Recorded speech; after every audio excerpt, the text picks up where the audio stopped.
ابو جہل تو ہاکس میں سے سب سے بڑا ہاک تھا، اس نے شور مچا دیا۔ یہ ان کے لیے تو گویا کہ آخری درجے میں بے غیرتی کی بات تھی کہ ان کے جیتے جی محمد اور ان کے ساتھی آ کر عمرہ کر۔ کوئی گستاخی والی بات نہ حضرت عمر کی ہے نہ حضرت علی کی، اور زنجیریں ابھی ان کے ہاتھوں پاؤں میں پڑی ہوئی ہیں۔ حضور میں پہنچ گیا ہوں، لیکن معاہدہ لکھا جا چکا، فرمایا کوئی نہیں اٹھا۔ میں تو حیران ہوتا ہوں اس واقعے پر، کوئی ایک شخص بھی نہیں اٹھا۔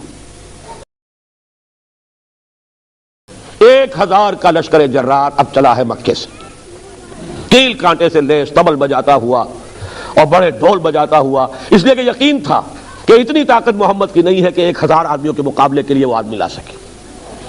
ادھر سے یہ لشکر چلا ہے، ادھر سے اب آپ نقشہ دیکھیے مدینے میں۔ حضور نے ایک مجلس مشاورت منعقد کی۔ مسلمانوں، ایک تو لشکر آ رہا ہے جنوب سے کیل کانٹے سے لیس، اور ایک قافلہ آ رہا ہے شمال سے مال تجارت سے لدا پھندا، اور اللہ کا وعدہ ہے کہ ان دو میں سے ایک پر ضرور فتح دے گا۔ تو بتاؤ کدھر چلے؟ یہ در حقیقت ہر کمانڈر جو ہے کسی بھی اقدام سے پہلے اپنے ساتھیوں کے مورال کا اندازہ کرتا ہے، ساتھیوں کا حال کیا ہے، ان میں کتنی کچھ ہمت ہے، جرت ہے، حوصلے کتنے بلند ہیں، کہیں پست تو نہیں ہے۔ یہ گویا کہ اس طرح کا ایک امتحان ہے جو حضور لے رہے ہیں۔ بتاؤ کدھر چلے؟ کچھ لوگوں نے کہا، یہ سورہ انفال کے شروع میں یہ سارا واقعہ بیان ہے۔ کچھ نے کہا چلیے جی حضور قافلے پر حملہ کریں، آدمی تھوڑے سے ہے 30 یا 50، ان پر ہم جلدی سے فتح حاصل کر لیں گے، اور ہمارے پاس تو ہتھیار بھی نہیں ہے، ہتھیار مل جائیں گے، مال غنیمت بہت سا مل جائے گا۔ بڑے دلائل کے انبار لگا دیے انہوں نے کہ چلنا چاہیے قافلے کی طرف، لشکر کی طرف نہیں۔ اب اللہ کی منشا کچھ اور ہے، اللہ کے رسول کی منشا کچھ اور ہے۔ وہ تو یہ ہے کہ لشکر کا مقابلہ کیا جائے، یوم الفرقان بنا دیا جائے، کفر کی قبر توڑ دی جائے۔ تو حضور منتظر ہیں۔ اس پر کھڑے ہوئے حضرت مقداد ابن اسود رضی اللہ تعالی عنہ، انہوں نے تاریخی خطبہ دیا کہ اے اللہ کے رسول، ہمیں موسیٰ کے ساتھیوں پر قیاس نہ کیجئے جنہوں نے یہ کہہ دیا تھا فَاذْهَبْ أَنْتَ وَرَبُّكَ فَقَاتِلَا إِنَّا هَاهُنَا قَاعِدُونَ۔ ہم موسیٰ کے ساتھی نہیں، محمد کے صحابی ہیں صلی اللہ علیہ وسلم رضی اللہ تعالی عنہ مجمعین۔ جو آپ کا ارادہ ہو بسم اللہ کیجئے، کیا عجب کہ آپ کے ذریعے، ہمارے ذریعے سے اللہ آپ کو آنکھوں کی ٹھنڈک عطا فرمائے۔ حضور پھر بھی کچھ منتظر سے ہیں۔ حضرت ابو بکر کھڑے ہوئے، انہوں نے تقریر کی، حضور نے کوئی توجہ نہیں فرمائی۔ حضرت عمر نے کھڑے ہو کر تقریر کی، حضور نے توجہ نہیں فرمائی۔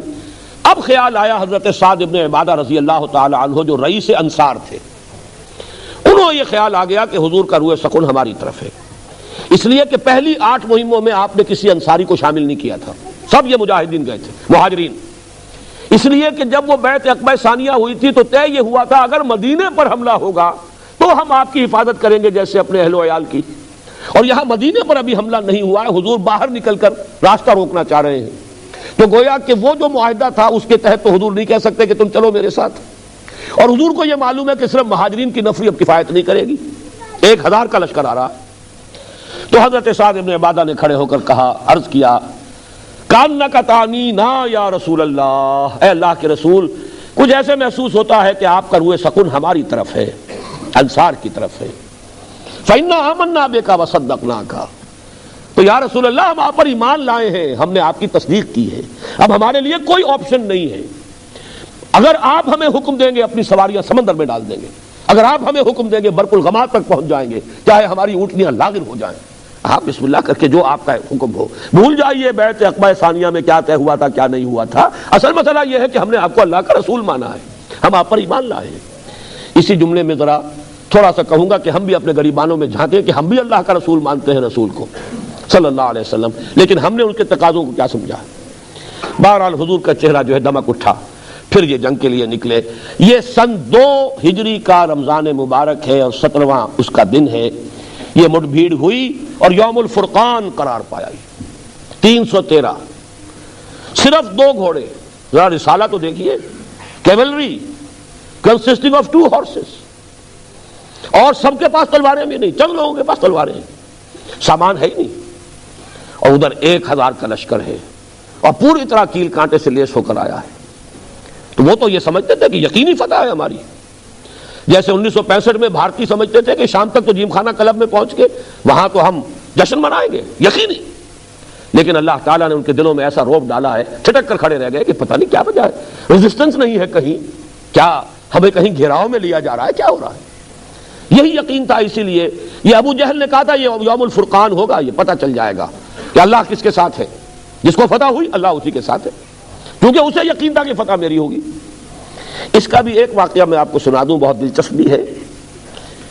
ایک رات پہلے وہ ڈوز جو تھے انہوں نے پھر کوشش کی کہ جنگ نہ ہو، ٹل جائے یہ جنگ۔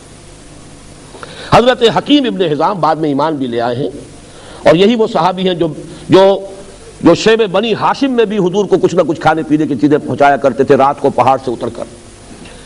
وہ آئے حکیم ابن حزام عتبہ ابن ربیعہ کے پاس، دیکھو تم بڑے سردار ہو، ابو سفیان اپنا قافلہ لے کر بچ کر نکل گئے ہیں، اور ہم آئے تھے اپنے قافلے کی حفاظت کے لیے، قافلہ ہمارا بچ کر نکل گیا، اب جنگ کی کیا ضرورت ہے؟ جنگ کو روکو، اور تم کر سکتے ہو، جو ایک کرشی مارا گیا مسلمانوں کے ہاتھوں اس کا خون بہا تم ادا کر دو اپنی جیب سے، اور جنگ کو روک لو۔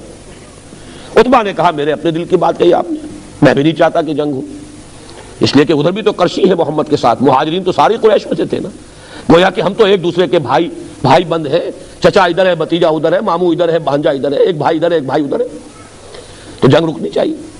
یہ دونوں مل کر آئے ابو جہل کے پاس۔ ابو جہل تو ہاکس میں سے سب سے بڑا ہاک تھا، اس نے شور مچا دیا، عمرو ابن عبداللہ حضرمی کے بھائی کو بلایا کہ دیکھو تمہارے بھائی کا جو قصاص ہے وہ سامنے آیا ہوا بھی جا رہا ہے، یہ جنگ سے انکار کر رہے ہیں۔ اس نے کپڑے پھاڑے، شور مچایا جو عربوں کا ایک خاص انداز ہے، واہ عمرا، ہائے میرا بھائی عمرو، اور اس کے خون بہا کا اور اس کا جو ہے قصاص لینے سے یہ لوگ رک رہے ہیں۔ اور ایک تانا دیا ابو جہل نے عتبہ ابن ربیعہ کو، اس لیے کہ عتبہ کے بڑے بیٹے صاحبزادے حضرت حذیفہ وہ ایمان لا چکے تھے، وہ حضور کے ساتھ تھے۔ اس نے کہا معلوم ہوتا ہے بیٹے کو سامنے دیکھ کر تمہارے اندر بزدلی پیدا ہو گئی۔ اب عرب کا مزاج ہے، یہ تانا وہ برداشت نہیں کر سکتا تھا، انہوں نے کہا کل پتہ چل جائے گا بزدل کون ہے۔ بہرحال اگلی صبح سب سے پہلے عتبہ ہی نکلا ہے میدان میں۔ میں اس لیے افسوس کے ساتھ کہہ رہا ہوں کہ وہ ان میں نسبتاً شریف النفس انسان تھا، آخری وقت تک کوشش کی اس نے کہ جنگ نہ ہو، لیکن تانا ایسا تھا ابو جہل کا کہ اگلی صبح خود اپنے بھائی شیبہ کو لے کر، اپنے بیٹے ولید کو لے کر، ایک طرف بھائی شیبہ بن ربیعہ، ایک طرف ولید بن عتبہ، تین آدمی نکلے ہیں مبارزت کے لیے کہ مسلمانوں بھیجو ہمارے مقابلے کے لیے کوئی۔ ادھر سے تین انصاری نکلے۔ اب یہ بھی دیکھیے عرب کا مزاج، انہوں نے پوچھا کون ہو تم، من القوم، انہوں نے اپنا تعارف کرایا، کہا نہیں ہم تم سے لڑنے نہیں آئے، تم یہاں چرواہے لوگ ہو، کاشتکار لوگ ہو، تم ہمارے برابر کے نہیں ہو، ہمارے قرشی بھیجو ہمارے مقابلے کے لیے۔ حضرت حذیفہ نکلنے لگے تھے باپ کے مقابلے کے لیے، حضور نے روک دیا نہیں۔ پھر حضرت حمزہ، حضرت علی اور ایک اور تیسرے صحابی، یہ تین نکلے ہیں۔ حضرت حمزہ نے واصل جہنم کیا عتبہ کو، حضرت علی نے ولید کو بھی، شیبہ کو بھی، البتہ تیسرے جو صحابی تھے حارث غالباً نام ہے ان کا، حارث ابن طالب، وہ پھر زخمی ہو گئے اور ان کا انتقال بعد میں ہوا ہے، ٹانگ کٹ گئی تھی، وار لگا تھا، وہ واپس جاتے ہوئے، لیکن بہرحال اللہ تعالیٰ نے فتح دی، اور فتح بھی اس شان کے ساتھ کہ 70 سردار مارے گئے، یوم الفرقان بنا دیا اللہ نے اس کو، 70 قیدی ہو گئے۔ یہاں سے یوں سمجھ لیجئے کہ آرمڈ کانفلکٹ شروع ہو گیا، 6th and final phase of the revolutionary struggle of محمد صلی اللہ علیہ وسلم۔ اس کے بعد اگلے سال غزوہ احد ہوا، اس میں کچھ وقتی طور پر مسلمانوں کے نظم کی خلاف ورزی کی وجہ سے شکست ہوئی۔ 1000 کا لشکر لے کر حضور نکلے تھے مدینے سے، 300 واپس چلے گئے منافقین عبداللہ ابن ابی کی سرکردگی میں، 700 کا مقابلہ 4000 سے تھا، لیکن یہ کہ حضور نے ایک درہ دیکھ لیا تھا، پیچھے تھا درہ، اگر اس پر طرف سے حملہ ہو گیا تو گویا کہ ہم دو طرف سے درغے میں آ جائیں گے۔ وہاں 50 تیر اندازوں کو مقرر کر دیا حضرت عبداللہ ابن جبیر رضی اللہ تعالیٰ عنہ کی سرکردگی میں، فرمایا دیکھو چاہے ہم سب قتل ہو جائیں، چاہے تم اپنی آنکھوں سے دیکھو کہ پرندے ہمارا گوشت نوچ نوچ کر کھا رہے ہیں، تب بھی تم یہاں سے مت ہٹنا۔ جنگ ہوئی، مسلمانوں کو فتح ہو گئی، وہ 4000 کا لشکر جو ہے 3000 کا بھاگ نکلا۔ اب مسلمان ان کا تعاقب کر رہے ہیں، وہاں جو کھڑے ہوئے تھے وہ 50 تیر انداز، ان میں ایک اختلاف ہو گیا۔ انہوں نے کہا حضور نے تو شکست کی حالت میں کہا تھا، اب تو فتح ہو چکی، لہذا کوئی ضرورت نہیں کہ آپ کھڑے رہے۔ لیکن یہ کہ ان کے جو کمانڈر تھے حضرت عبداللہ ابن جبیر، وہ کہتے رہ گئے کہ یاد کرو حضور کے قول کو، مت ہلو یہاں سے، لیکن ان کی حکم عدولی کر کے 35 وہاں سے تیر انداز جو ہے جگہ چھوڑ کر چلے گئے، 15 رہ گئے۔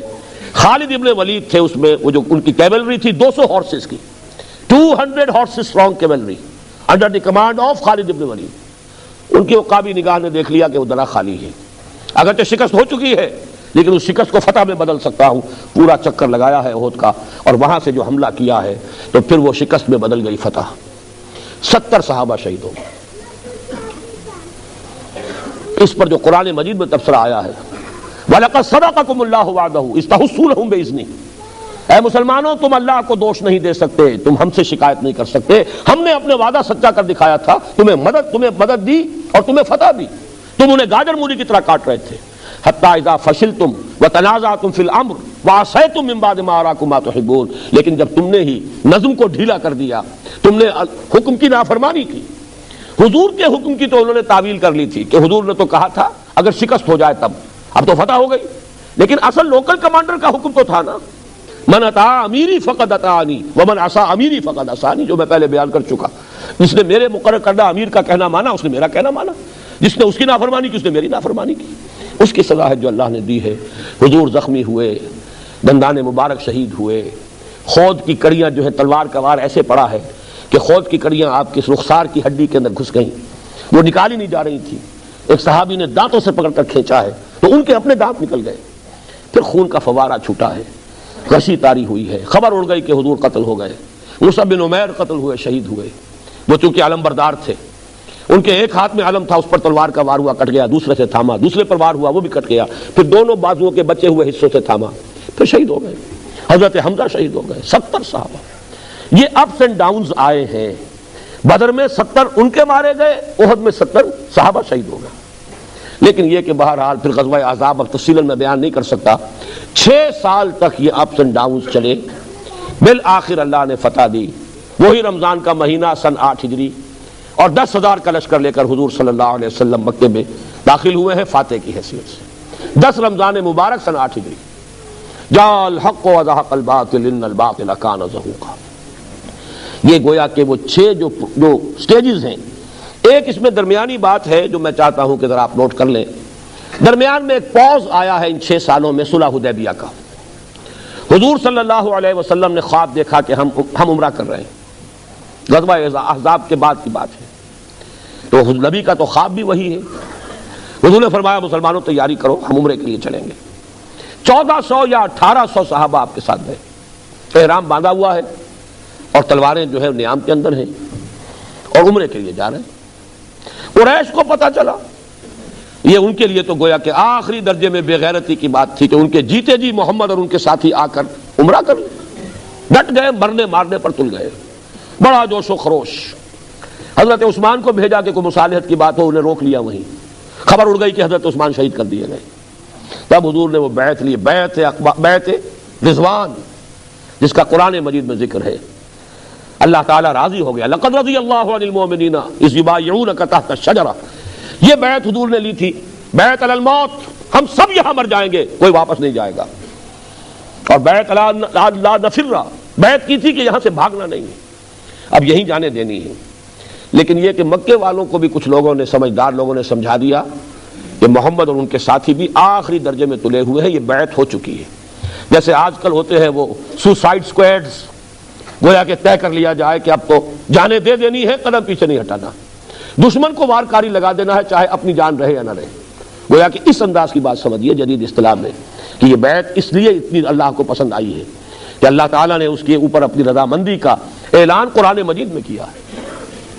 اس پر پھر قریش نے بھیجا ہے سہیل بن عمرو. یہ ایک بہت ہی جہاں دیدہ تجربے کار سردار، بعد میں یہ بھی ایمان لے آئے ہیں، لیکن اس وقت یہ قریش کی طرف سے نیگوشیٹر کی حیثیت سے آئے ہیں. اور انہوں نے آ کر پھر جو صلح کی شرائط ہوئی ہیں اس میں پھر وہ اعتراض کیا.